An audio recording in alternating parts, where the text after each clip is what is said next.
ಒಬ್ಬ ಮನುಷ್ಯ ಈ ಥರ ಪರಿಸ್ಥಿತಿ ಬರಬೇಕು ಅಂತಂದರೆ ಎರಡೇ ರೀಸನ್ ಅವರು. ಒಂದು, ಅವ್ರ ತಲೆಗೆ ಸರ್ಯಾಗಿ ಏಟ್ ಬಿದ್ದಿರುತ್ತೆ. ಅದಿಲ್ಲ ಅಂತಂದರೆ ಅವ್ರ ಮನಸ್ಸಿಗೆ ಸರ್ಯಾಗಿ ಏಟ್ ಬಿದ್ದಿರುತ್ತೆ. ಒಬ್ಬ ಮನುಷ್ಯ ತನ್ನ ಸ್ವಾರ್ಥಕ್ಕೋಸ್ಕರ ಒಬ್ಬ ವ್ಯಕ್ತಿನ ಹುಚ್ಚಿನ ಮಾಡ್ಬಿಡ್ತಾನೆ. ಅದೇ ಹುಚ್ಚಿನ ಒಬ್ಬ ಮನುಷ್ಯನ ಮಾಡಬೇಕು ಅಂದರೆ ತುಂಬ ಕಷ್ಟ. ಅವ್ರನ್ನ ಬದಲಾಯಿಸೋಕ್ಕಾಗದೇ ಇರೋ ರೀಸನ್ಗಾಗಿನೇ ಈ ಥರ ಪಬ್ಲಿಕ್ಕಿಗೆ ಬಿಟ್ಬಿಡ್ತಾರೆ.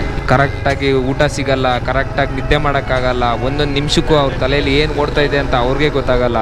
ಇದೇ ರೀತಿ ಭೂಮಿ ಮೇಲೆ ಎಷ್ಟೋ ಜನ ಮಾನಸಿಕ ರೋಗಿಗಳಿದ್ದಾರೆ ಗುರು. ಕೆಲವು ಬಾರಿ ರಿಲೇಷನ್ಶಿಪ್ಪಿಂದನೂ ಈ ಥರ ಆಗುತ್ತೆ. ನನ್ನಂಥವ್ರು ನಿಮ್ಮಂಥವ್ರಿಗೆ ಏನೂ ಆಗಲ್ಲ ಬ್ರೋ, ಯಾಕಂದರೆ ನೀನಿಲ್ಲ ಅಂದರೆ ಇನ್ನೊಬ್ರು ಅಂತೀವಿ. ಕೆಲವು ಮುಗ್ಧ ಮನಸ್ಸುಗಳು ಮಾತ್ರ ಹಚ್ಕೊಂಡಾಗ ನೀನೇ ಪ್ರಪಂಚ, ನೀನೇ ಎಲ್ಲ ಅಂತ ಅಂದ್ಕೊಂಡಾಗ ಈ ಥರ ಆಗೋದು ಸಹಜ.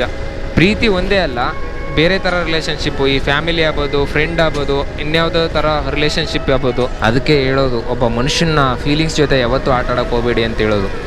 ಬಿಡ್ರಿ, ಮೇಲೆಗಡೆ ಎಲ್ಲ ಲೆಕ್ಕಾಚಾರ ಮಾಡ್ತಾ ಇರ್ತಾರಂತೆ.